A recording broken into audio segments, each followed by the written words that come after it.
You're listening to the Options Insider Radio Network. For more quality options programs, visit www.theoptionsinsider.com or search for Options Insider Radio Network in your podcast provider of choice. Listeners can also access all of our programming through our mobile app, available in iTunes and on Google Play. Don't forget to follow along with your favorite programs and submit your own questions for the hosts at twitter.com/options, facebook.com/theoptionsinsider, or via questions at theoptionsinsider.com. Thanks, John Russell. I'm now going to introduce my colleague, John Smolin, who is going to interview two very special guests who I just had the pleasure of spending some time with backstage, and it's a pleasure meeting them. Thomas Peterffy and Blair Hull.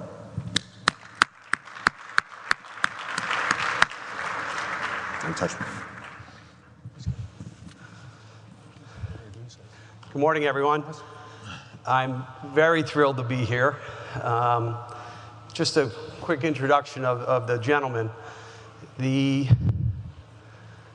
I'm not a big television guy, but I do find myself attracted to certain shows that I find interesting, including the ESPN 30 for 30. Tom Rinaldi is one of the great announcers and narrators that we have. And if you watch his shows, he constantly talks, he goes back and he talks about the originators, the people that started things, that, you know, the great veterans in sport and in industry, and they're all remarkable stories. And as I've, over the years, listened to him, I started to think about how that related to our business and the connection we have. And in this room, whether we actually are aware of it, every person in this room has been impacted by these two gentlemen. With the moves they made in the 70s and the 80s to start the process into electronic trading, everyone here is connected to them. Because if we're a market maker, if we're an exchange, if we're a routing firm, if we're a software provider, these men here have affected your lives in an extremely positive way. I'm very fortunate to have them. They both agreed to be here. I look at what they've done. There's people that talk about the impact that if you can affect 10 lives and they affect 10 lives and you go down the food chain, that over the course of time you'll affect millions of people. These two men have created tremendous opportunity for the people in this room, for their partners, their employees, their stockholders, for the charities they embrace. Millions of people, billions of dollars of real worth. I'm very proud to have them, and both Sullivan Award winners, true visionaries.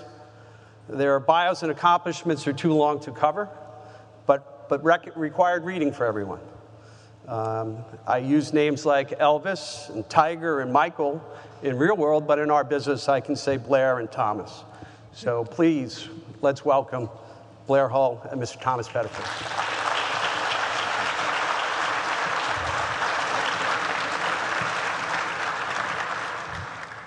So, gentlemen, April 27th, 1973, the CBOE trades 931 options.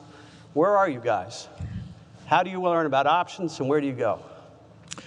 Well, I actually started to work on Wall Street in 1969. I was hired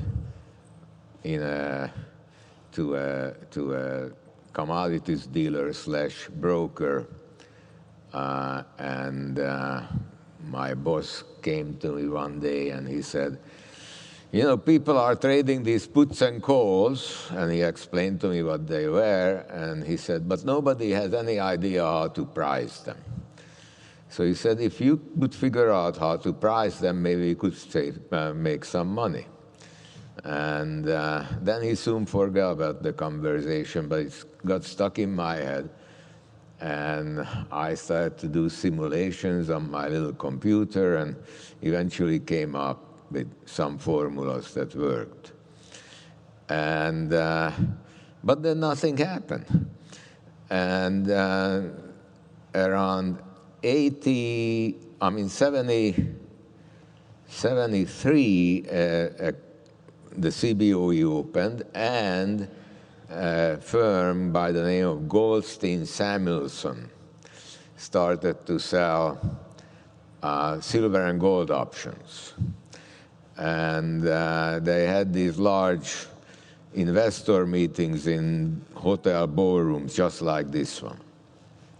And I went to one of these meetings, and they explained how much money anybody who bought these options were making. And I stood up and I said, so where do you get all this money you pay to all these people who buy your options and these big profits they make? He says, well, you don't have to worry because we also make a lot of money. So I said, well, you know what, why don't you set up an office downtown, an office uptown, and you sell options to each other, and everybody will make a lot of money, and you don't have to spend on all these hotel meetings. And they told me that I was confusing everybody and I should sit down.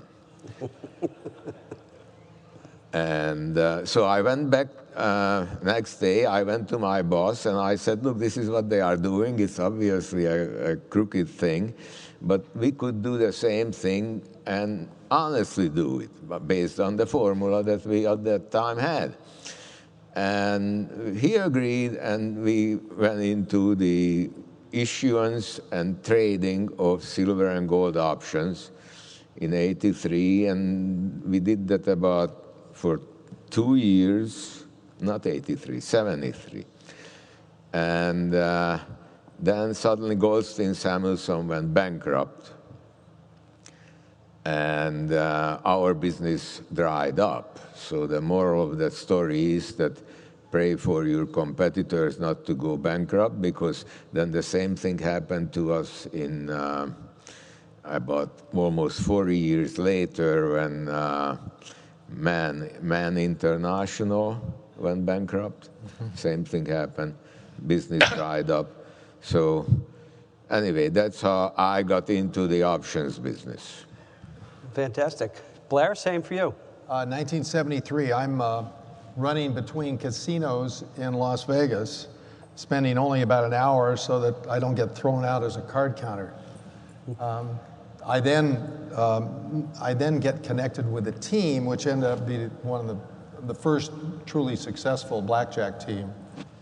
1970, late 75, early 76, we get barred throughout all of Nevada, and they have our pictures, and it's a little more difficult. And I have a family, so I want to stay at home. So I'm thinking about these options. One of our team members was Ken Houston, who was the executive vice president of the Pacific Stock Exchange. So I knew something about options, and so I figured that what is the value of an option? And I hadn't been familiar with the literature, so I thought, well, let's see, there's a probability distribution, and if you calculate the expected value of the payoffs and you subtract the dividends, you should come up with a value. So I create this model, an option model, and I start trading as a customer. And I'm making some money. But then I go down to I actually visit the Pacific Stock Exchange one day in '76, and I find out I have an order in MAPCO. And my order is sitting up there, I can see it. And so I'm trying to buy cheap options, sell expensive options, and stay neutral to market. All of a sudden the price moves way down, and my order gets executed at the wrong, I don't want to buy it then. So I figured there must be something about being on the floor of the exchange, and that's what I then applied to be a market maker on the Pacific Stock Exchange. Fantastic. So you guys begin your trading careers. At what point do you begin to think about electronics and taking it to the next level and moving out of a pit, but into a much bigger way? Thomas? So I eventually quit the commodities firm in '77 and went to the American Stock Exchange, bought a seat, and became a market maker. Now, the first day I went down to the floor, it was obvious to me that this thing should be electronic because of all the shoving and shouting and jostling, and nobody knew the rules very precisely explained who was having priority and how the trading was supposed to be conducted, but you could have never thought that those were the rules if you just watched this crowd, because it was complete chaos. It all depended on favors, who was big and strong, which wasn't very good for me, of course. And so it was just very, very unproductive. And so I started to keep telling people that this would be very easy and simple to have it electronic, and they didn't want to do it. They didn't want to do it because obviously that was how they made their money. The floor people basically had no idea about the numbers, but they understood how to take advantage of their so-called time and place advantage. That was the key word. So in '86 we had in '82. In '82 we successfully tapped into the Quotron machine and got the numbers, the bids and offers into our computers, and we could tell which options were in line and which were not. And then I had people on the floor, and we would call them and tell them what to buy and what to sell. So that worked for a while, but then eventually the specialists figured that we are picking them off, and they started to force our traders to make them a market. They didn't know how to do that, so we built this computer, basically what today is like a laptop, a book, a handheld computer the size of a standard book.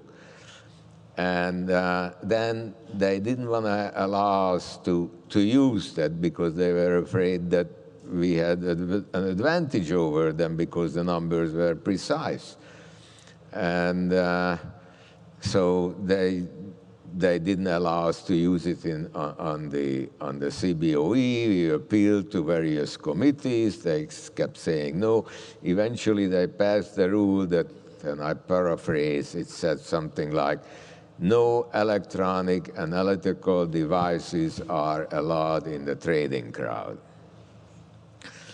Then we went to television screens.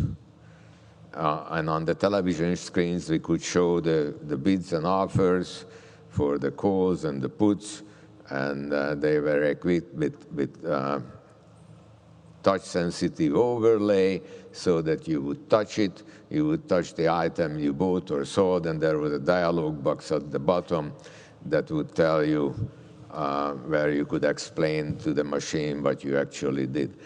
And that way, our computers in the World Trade Center would learn about the trades all over the country. This was in CBOE, in the West Coast, in Philadelphia. Everywhere we had people doing this, and we ran one big integrated book. So that would have worked very well, but at the CBOE, they cut the wires overnight. And then they told us that we had to turn the screens away from the crowd so that my traders couldn't see the numbers.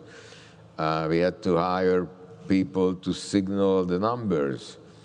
So it was a very difficult situation to really bring this place into the 20th century. Blair, do you have similar roadblocks for you and your team? Well, my first impression when I went down to the floor of the exchange was that this whole process with the paper that was on the floor, and that this should all be replaced by a computer. And I had done some computer programming, and so I knew the system. I was a systems analyst, and so I could, this wouldn't be that difficult to do. I figured it'd take about a year to completely automate the process. So as a market maker, I knew my life was limited. I thought within a year, I better make a lot of money in a year because this place is going to go away. Well, my vision was correct. I was off by about 30 years. So you guys are launching your businesses right into one of the major market moves of the financial markets had ever seen, 1987. Walk us through the week the week before and the couple weeks after. What was going on at Hull Trading at that time? And you have a very interesting story as your role during that time. Well, we have screens in the SPX pit in October of '87, as does Thomas. And so we have dueling screens, and I think we sort of took turns being the primary market maker. And I think we were the primary market maker at that time. And so I'm supposed to be quoting all the series in SPX.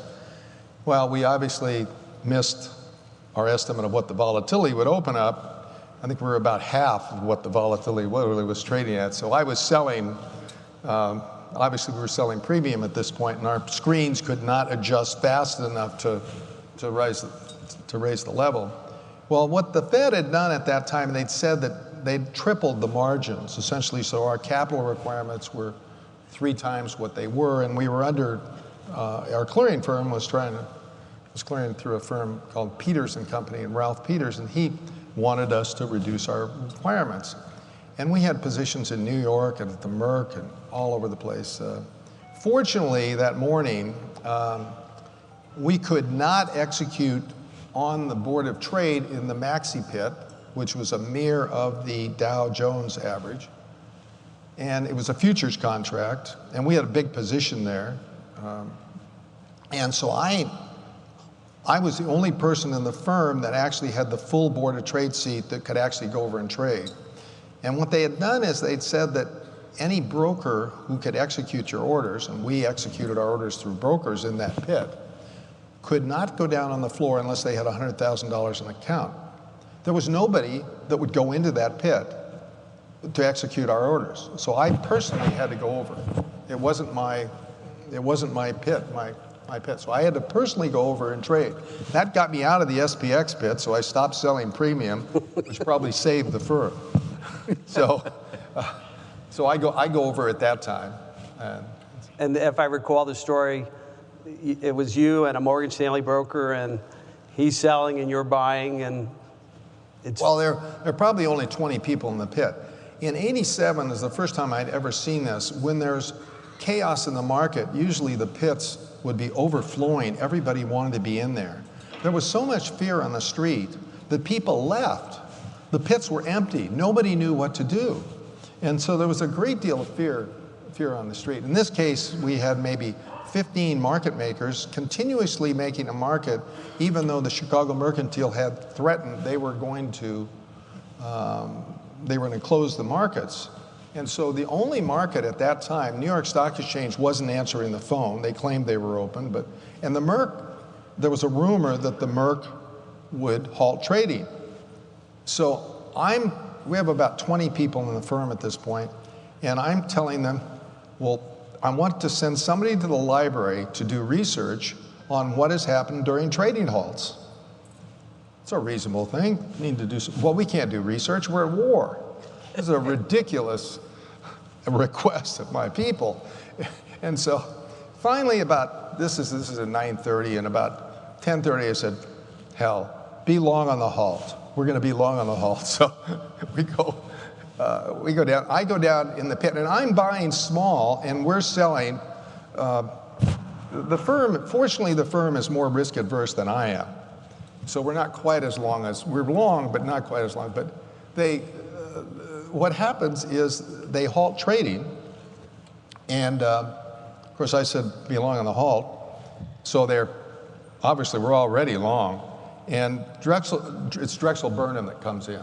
Drexel Burnham knows that I've been in there. I've been the only buyer all morning, but I'm buying in 2 lots and 3 lots and 5 lots. And they asked me, where will I buy 100? Well, that's a big lot. Big order. In that case, I'm not. And there's a fellow that at the CBOE who actually had part of the OEX pit named after him called the Stafford Exchange. Many of you will probably know who I'm referring to. He had sort of taught me in the OEX pit that when a broker comes in, it doesn't matter what the order they have or what the spread is. We had theoretical values for everything, so we could price everything. He said, give them a price no matter how ridiculous it is. If they want to buy 5,000 of these and tell 10,000 of those, we'll figure out the price. Now, it may be a ridiculous price, but we'll give them a price. So as a result, the brokers always came to us.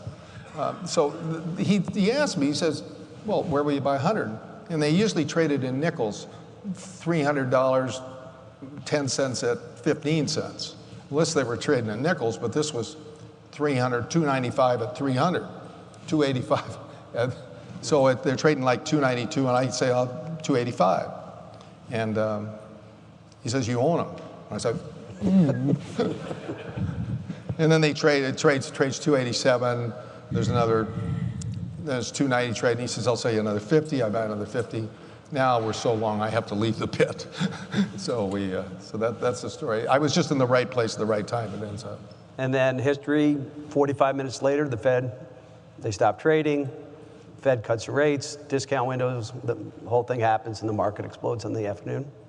Everything exploded. Everything was straight up from there, and there were all kinds of rumors that the Fed had put somebody in the pit to buy that, but no. But I don't think there was a conspiracy. You were the Fed guy. I was the stupid guy that opened my mouth at the right time. Thomas, what was the experience of your firm during that same period? So the 87 crash happened on a Monday. I think what you're talking about happened Tuesday. Tuesday morning.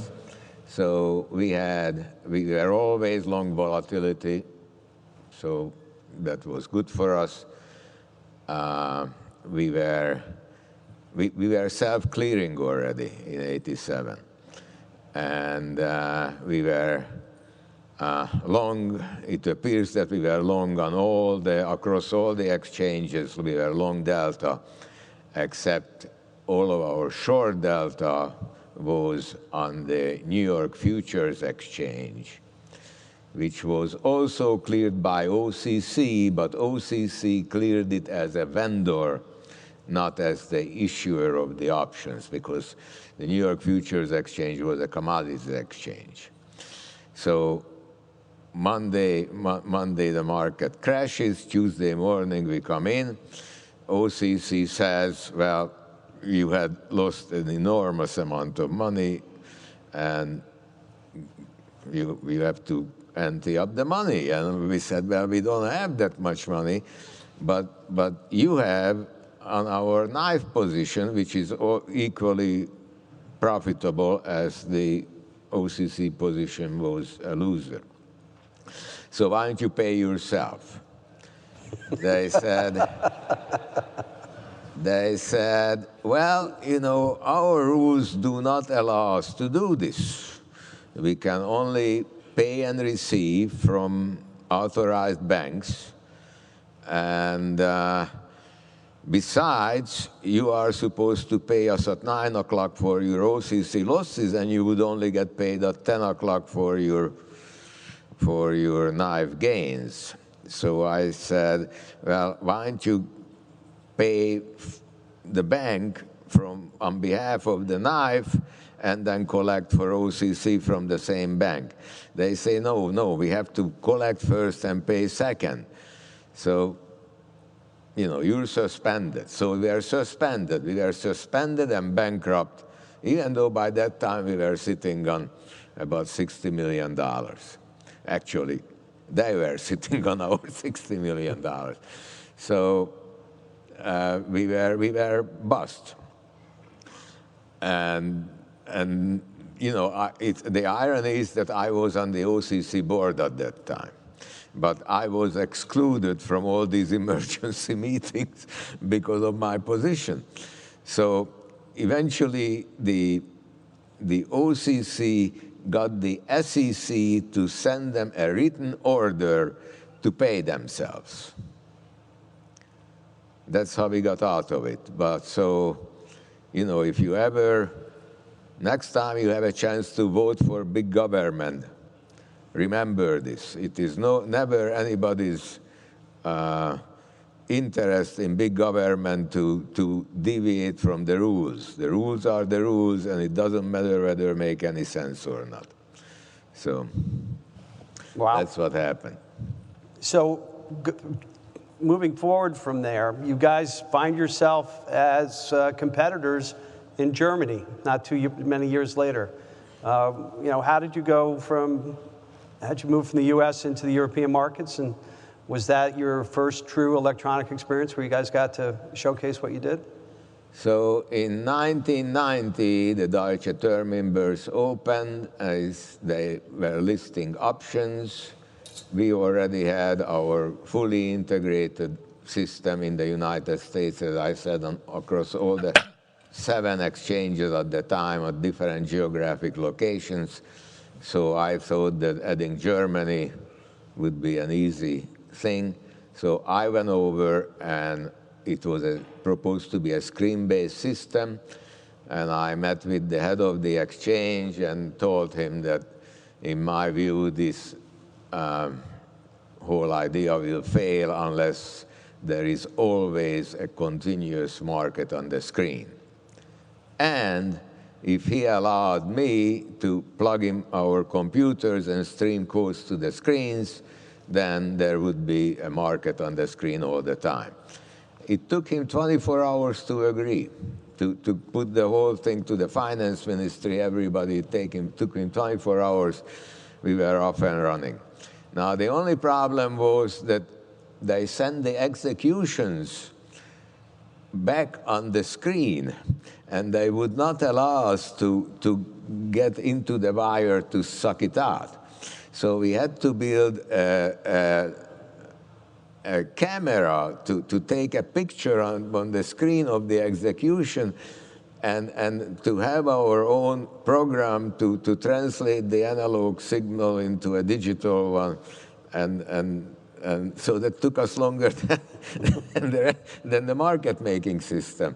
But then when it worked great. And then, then they opened in Switzerland and Holland and London and Spain, and then in Hong Kong. And so we just rolled on from there. And then when we had, by 93, we had this huge global electronic network, and but that was all automated except in the United States, where we had, at that time, over 200 exchange member market makers still trying to work on the screens, or by that time we had radio-connected handheld devices, yes. And so basically, I don't remember any competitors. I didn't even know that you were there. Well, anyway, it was a great, the business went very well. And then in 93, then we started Interactive Brokers, hoping that next to our own quotes, we could carry customer orders. But the SEC would not allow us to do that. So we had to do Interactive Brokers completely separately from the market-making system. But we used basically the same connections, the same membership. So Blair, you had, I know several of your old partners were overseas for you. What year did you launch the office over there? I'm not sure if it was, I think it was 91. We were probably over there in 91. The US exchanges would not have automated at all if it had not been for Germany, I don't believe. We were just forced. I think somehow our country believes that we're on the beginning of innovation, but we really follow, unfortunately. But we would not have had electronic markets if it hadn't been for the Deutsche Terminbörse and the DTB. But we actually, I do recall in about 95 or so, there were various tricks that you had to get around the matching engine, getting quickly into the matching engine, and we had to We lost our advantage, and then we had to go back and re-engineer things. Actually, I think we re-engineered them, and I think the majority of our profits ended up coming from Europe for a number of years. Interesting. Yeah. So Thomas, you were talking about a very interesting meeting where David Krell, Gary Katz, and Bill Porter show up in your office in 1996. How did you know about Gary Katz and You told me, that's why. David Krell? No, I only told you about Bill Porter. Oh, well, I can connect the dots, that's all, yeah. Wow, that's something. But funny story. So anyway, Bill Porter was a man who started E-Trade. And he came and he heard about our electronic systems. But anyway, he came into our office. I shook his hands. He sat down in a couch and promptly fell asleep.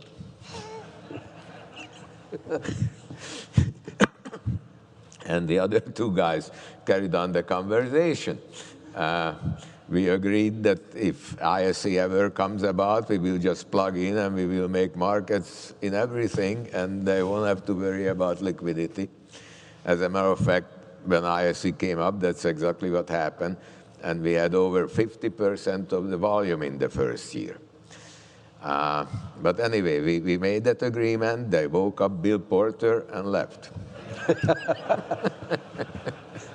So Blair, you went headfirst into the ISE. You were you invested in all the PLMMs, the CLMMs. You were all in.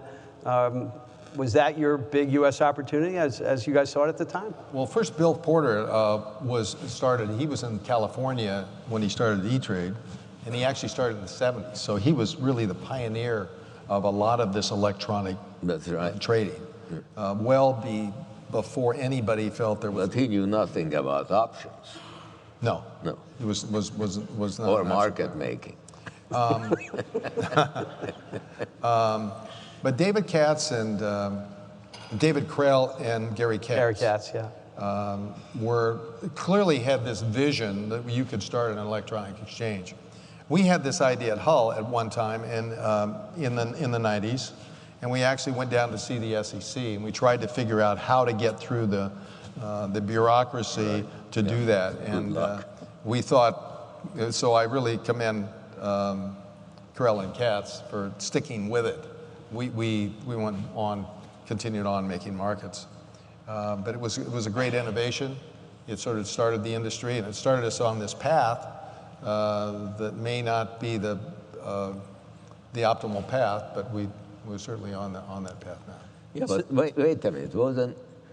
What year did you sell to Goldman? Not in 2000? It was 99, June of 99. Yeah, because they came to us first, and then I wanted $3 billion. They wanted to give me $900 million, and I said, no, thank you, and they went to you. I was the cheaper guy on the block. Yeah, much cheaper. Yeah. Which is sort of, there's sort of an interesting story about how that happened. We had a firm that was, we actually had over 25 partners. We had like 27 partners. So we had a diverse organization. I wasn't as smart as Tom, so I surrounded myself by smart people, though. That's what. And so a lot of the sale that we had was motivated to some extent by the partners that owned a substantial part of the firm. And I am proud of the fact that we have people in the industry that came from that structure, and we were fortunate and were driven by our need to diversify our holdings. Outstanding. Kind of walking through, the business is certainly moved away from where it was in 2001, 2002. 2005, we see things entering the market, and Blair, you had sold your business and continued in market making, but for you, Thomas, you eventually left market making and put all your efforts into IB, which was an outstanding move.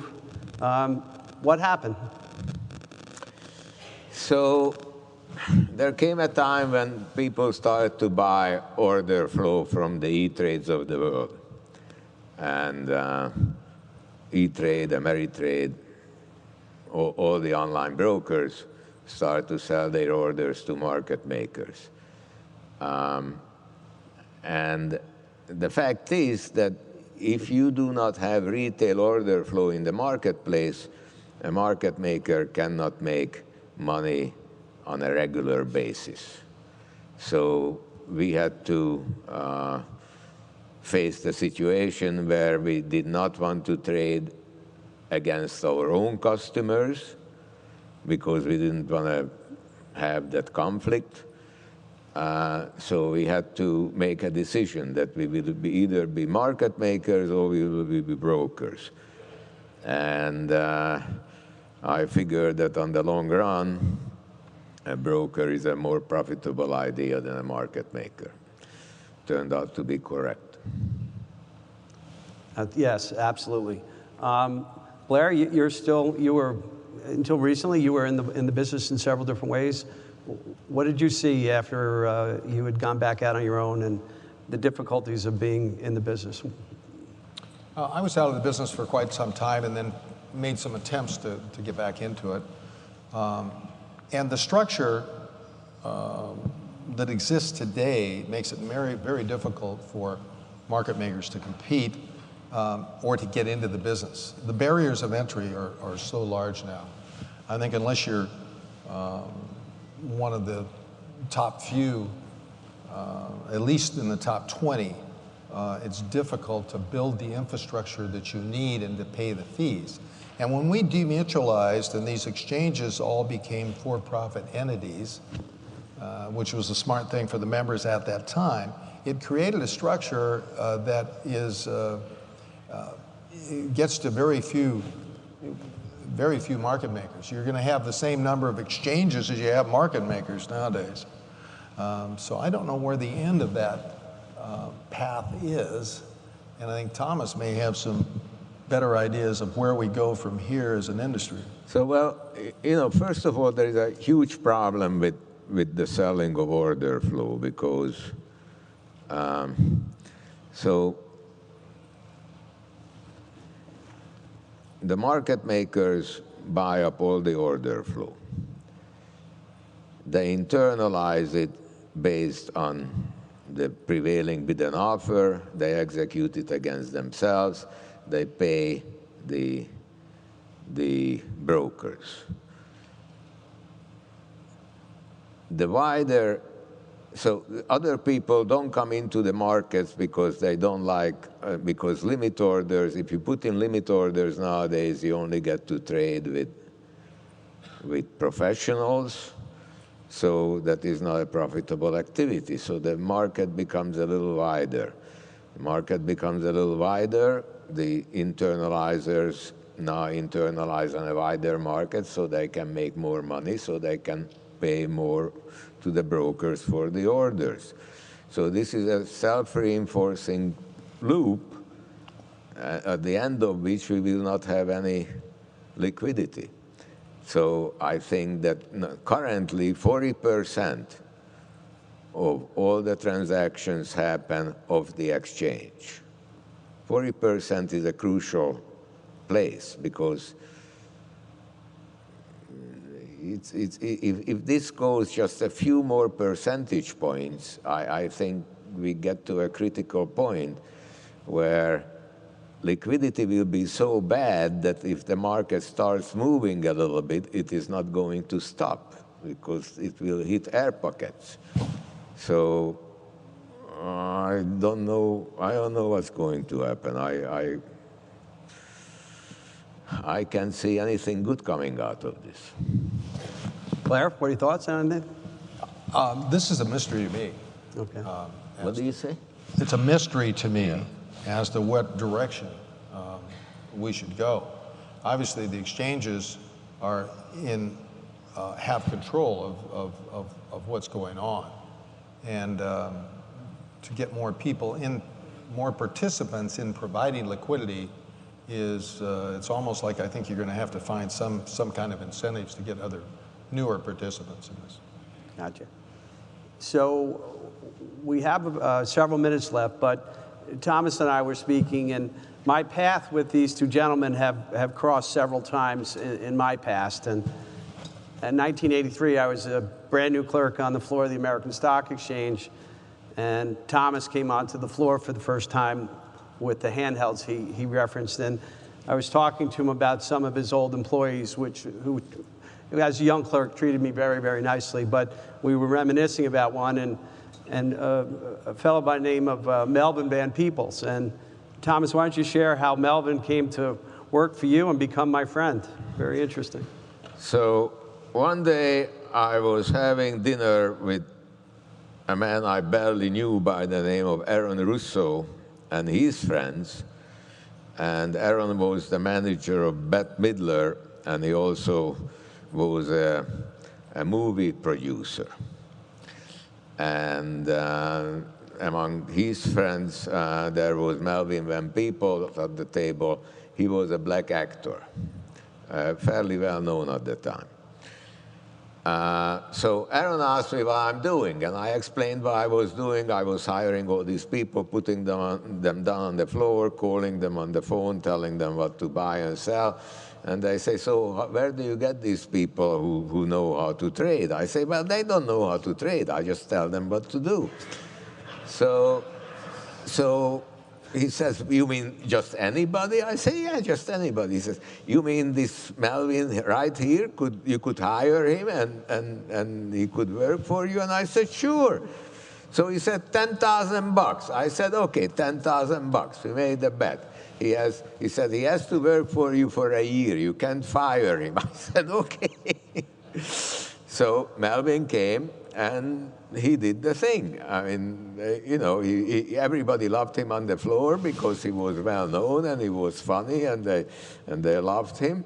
And we had a hell of a good year. So at the end of the year, Aaron paid me my $10,000. And 2 years later, he came out with a movie called Trading Places. Great story.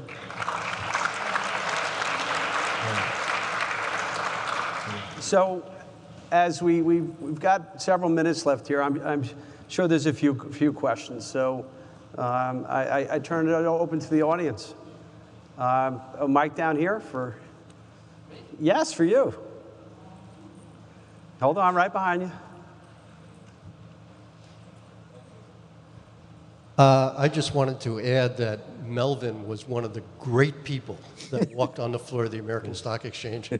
He was the guy that kept us laughing all day long. He had stories, jokes, just a wonderful, wonderful person. And Thomas, what a great addition to the floor you made. So, thank you. Thank you. So I'll add a Melvin story. So I'm a young clerk, and the clerks on the Amex they dressed us up in very stylish drab green specialist jackets. And one day I came in and I had a suit on, and he came up to me, he goes, oh, someone's going on a date tonight, you know? He got right away. He was very observant and was just a wonderful man, so. So I have another story if we have time. So the CBOE listed the S&P 500 options, right? Which is right now the biggest thing there is, right? But it's not well known that they listed it and nobody traded it, and they had to close it down.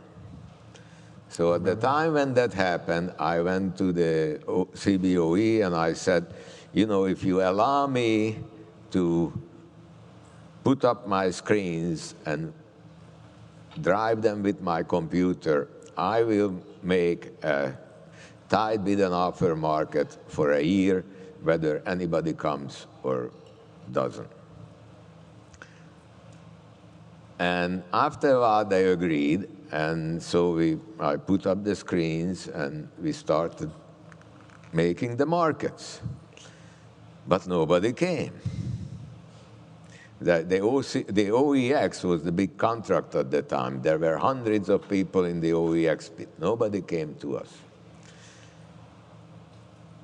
And this option was based on the futures contract, even though it was a securities option. But the securities would be, I mean, the option would be cash settled based on the futures price. And so then the futures rolled, and then we continued to stand there with our markets, and one day some guy walks in and buys 5 contracts. Fantastic, 5 contracts, the first 5 contracts trading. Next day he comes back and buys 100 contracts. The following day he comes back and buys 500 contracts. And the following day, it goes on, and other people start dribbling in. And I say, who is this person? What's he up to? So he turns out to be working for Ritchie. Chicago Research and Trading, Joe Ritchie. Chicago Research and Trading. I say, why are they buying this thing? There must be something wrong. So I go back to the code and start going through the code. And finally, I realized that we were mispriced by the contango on 2 months of futures. So we sold them these options $200 per option cheaper. And by that time, we were short 9,000 options when I realized this. So the following day, we reversed all the prices. We took the $1.8 million loss. But the moral of the story is that the way to start a business is that you have to give away some money. and then people start coming in, and then, you know, it works. Yeah. All right. Any other questions?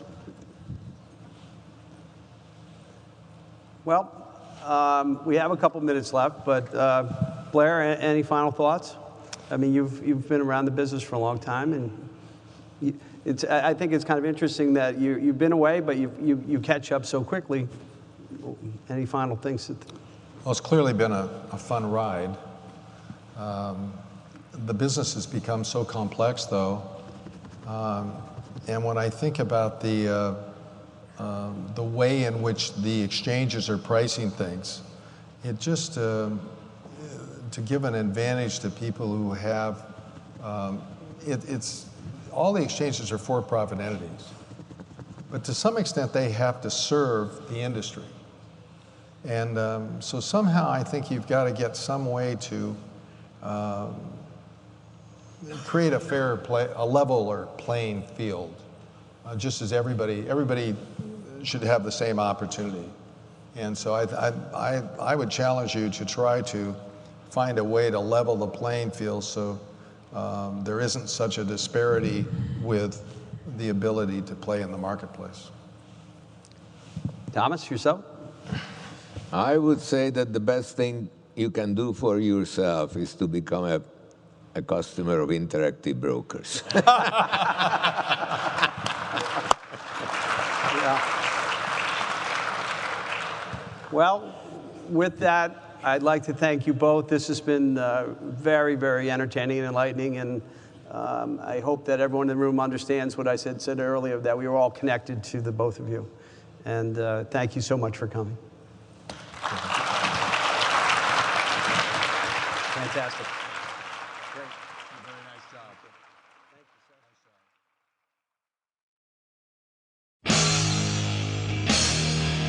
sir. The preceding program was a production of the Options Insider Radio Network. For more quality options programs, visit www.theoptionsinsider.com or search for Options Insider Radio Network in your podcast provider of choice. Listeners can also access all of our programming through our mobile app, available in iTunes and on Google Play.